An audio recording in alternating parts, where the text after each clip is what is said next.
The first step in educating your kids about racism is educating yourself. What we say out loud to our children at this particular time really pales in comparison to what we demonstrate through the ways that we live our lives all the time. Dr. Annie Mason is program director of elementary teacher education at the U. The second step, she says, is teaching kids about how power operates in our society. And don't think it's a conversation they can't handle. After all, Black parents and their children have been having it for a long time. So, a fundamental truth about kids is that the world makes sense to them when we talk about it honestly.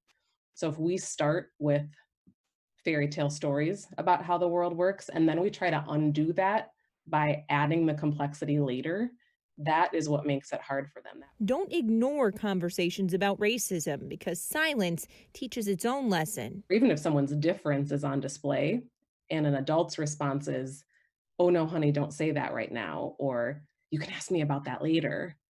The message to the child is, "What I just noticed about the world isn't okay to mention."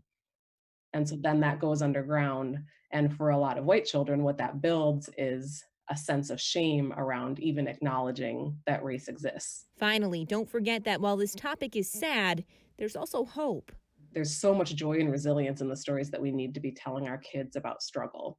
So right now, again, in the Twin Cities, we're in a moment of devastation, and we're in a moment of uprising and rebuilding.